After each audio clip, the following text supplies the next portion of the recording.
2A നോക്കാം. Cost sheet prepare ചെയ്യുന്ന ഒരു ക്വസ്റ്റ്യനാണ്. ഒരു ഹാർഡ്വെയർ മാനുഫാക്ചറിങ് കമ്പനിയാണ്, സ്റ്റാർട്ടപ്പാണ്.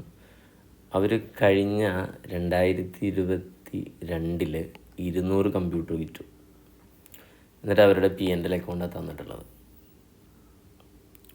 അപ്പോൾ 200 കമ്പ്യൂട്ടർ വിൽക്കുമ്പോൾ അവർക്ക് കോസ്റ്റ് ഓഫ് മെറ്റീരിയൽ 12 lakh ഉണ്ട്, ഡയറക്റ്റ് വേജസ് 18 lakh ഉണ്ട്, മാനുഫാക്ചറിങ് ചാർജ് അല്ലെങ്കിൽ ഫാക്ടറി ഓവർഹെഡ് 7,50,000 ഉണ്ട്, then management expense, general expense, rent, tax ഇതൊക്കെ ഉണ്ട്. കൂടാതെ സെല്ല് എക്സ്പെൻസും തന്നിട്ടുണ്ട്.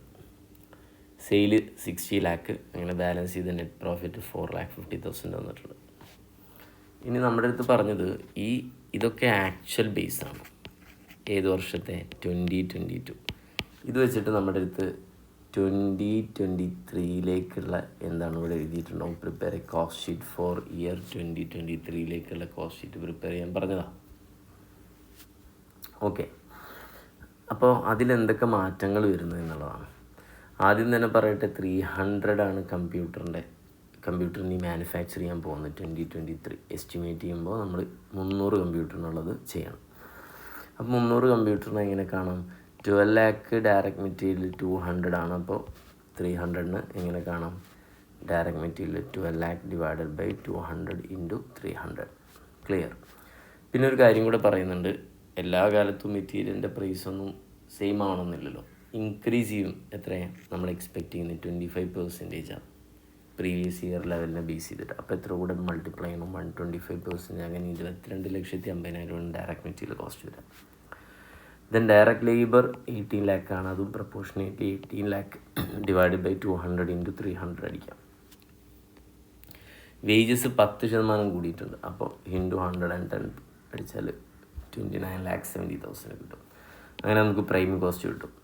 ഇനി ഒരു അടുത്ത പോയിന്റ് പറയുന്നത്, മാനുഫാക്ചറിങ് ചാർജില്ലേ, മാനുഫാക്ചറിങ് ചാർജ് നിലവിൽ എത്രയുള്ളത്? 7,50,000 ഉള്ളത്.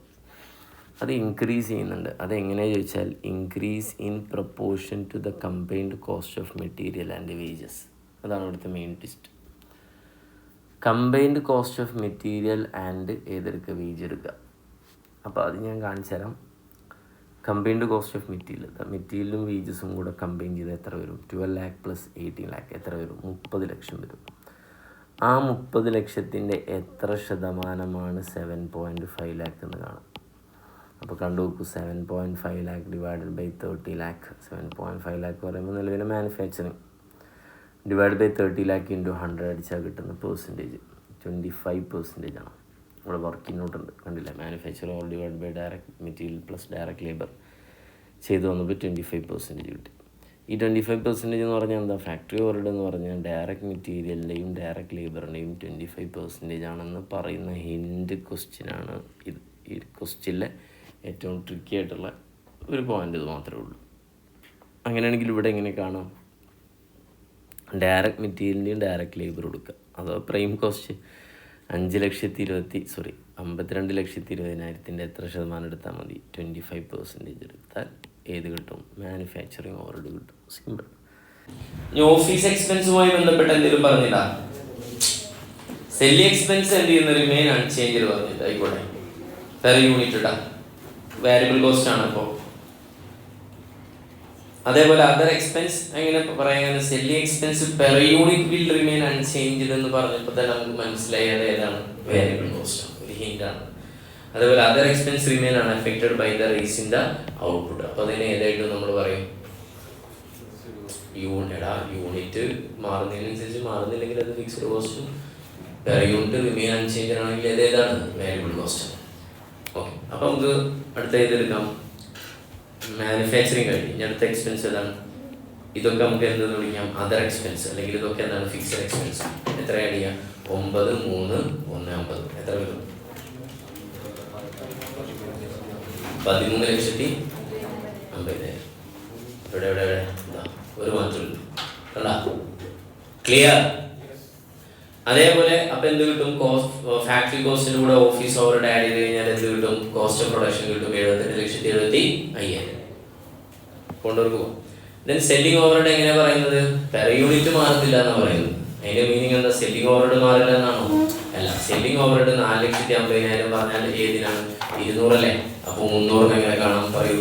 4,50,000 അടിച്ച് ചെയ്യടാ, ഡിവൈഡ് ബൈ 200 × 300 6,75,000 കൂടിയല്ലേ? ആഡ് ചെയ്ത് കോസ്റ്റ് ഓഫ് സെയിൽസ് കിട്ടും. പിന്നെ പ്രോഫിറ്റിന്റെ പെർസെന്റേജ് ക്വസ്റ്റ്യൻ തന്നിട്ടുണ്ട്. എത്രയാ? 20% ഓൺ സെല്ലിംഗ് പ്രൈസ്. അപ്പോൾ 20% എടുത്ത് ഇത് 80% ആയിട്ട് അസ്യൂം ചെയ്യും. അങ്ങനെ ചെയ്ത് വന്നാൽ എത്ര വരും സെയിൽസ്? ക്ലിയർ? ക്വസ്റ്റ്യൻ ആവശ്യപ്പെട്ടത് ഒരു വളരെ ഇമ്പോർട്ടൻറ്റ് പോയിന്റ് ആണ്. എന്താണ് ക്വസ്റ്റ്യൻ ആവശ്യപ്പെട്ടത്? നമ്മൾ പെട്ടെന്ന് ശ്രദ്ധിക്കാതെ പോകും. എന്താണ്? സെല്ലിംഗ് പ്രൈസ് പെർ യൂണിറ്റ് എന്ന് സ്പെസിഫിക്കലി പറഞ്ഞിട്ടുണ്ട്. അപ്പം നമ്മൾ 300 യൂണിറ്റ് ലഭിക്കാൻ പോകുന്നത്. ആ 300 യൂണിറ്റിനുള്ള ടോട്ടൽ എമൗണ്ട് ആണ് ഈ 10,00,000 സംതിങ്. ഓക്കെ അല്ലേ? അപ്പോൾ ഒരു യൂണിറ്റിന് എത്ര വരും? 3,560 അല്ലല്ല 10,00,000 അല്ലല്ലോ, കൂടിയാണ്. അയ്യോ സോറി, 35,625. ഓക്കെ അല്ലേ? ക്ലിയർ? ഇത്ര എമൗണ്ട് ആണ് selling price per unit. Simple question. അടുത്ത ക്വസ്റ്റ്യനിലേക്ക് പോകാം. അടുത്ത ക്വസ്റ്റ്യൻ പ്രത്യേകത ഓർക്കുന്നില്ല, ഇപ്പം ചെയ്തുതരാം. 2-3 മിനിറ്റ്. ലേബർ ടേൺ ഓവറിനൊരു സാധനമാണ്. ഓക്കെ അല്ലേ?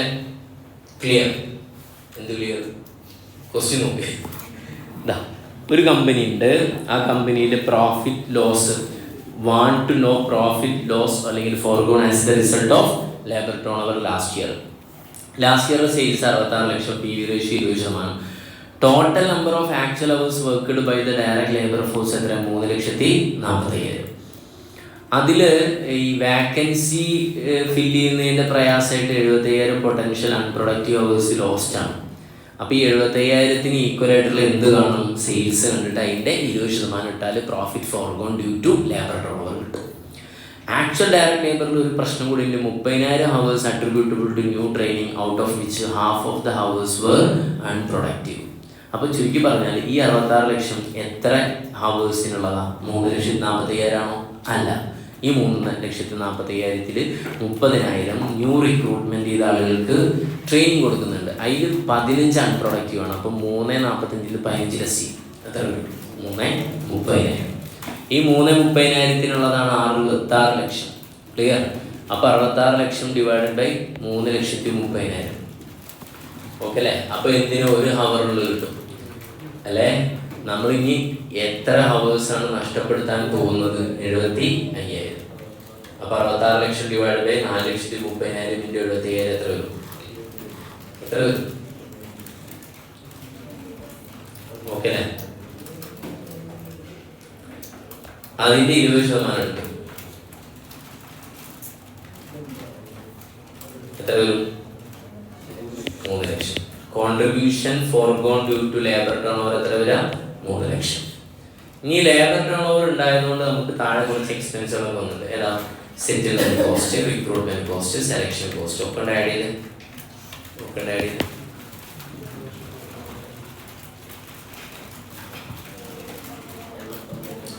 നിൽക്കട്ടെ. അതിൻ്റെ കൂടെ 3 ലക്ഷം കൂടെ ആഡ് ചെയ്തിട്ട് പോയി. 3,79,000. ഇവിടെ ഒരു ഡൗട്ട് നിൽക്കുന്നുണ്ട്, നിങ്ങൾക്ക് ഓർമ്മ ഉണ്ടാവും. ക്ലാസ്സിൽ ഞാൻ ചെയ്തത് ഒരു സ്റ്റഡി മെറ്റീരിയൽ ക്വസ്റ്റ്യൻ ആണ്. ആദ്യം അതിൽ ഏതെടുത്ത്? സെറ്റിൽമെന്റ് കോസ്റ്റ് എടുത്ത്. പിന്നെ ഒരു പ്രീവിയസ് ഇയർ ക്വസ്റ്റ്യൻ നിങ്ങൾ ഡൗട്ട് ചോദിച്ചിരുന്നത് സെറ്റിൽമെന്റ് കോസ്റ്റ് എടുത്തിട്ടില്ല. ഇതും പ്രീവിയസ് ഇയർ ആണ് അവരെടുത്തിട്ടുള്ളത്. ക്ലിയർ അല്ലേ?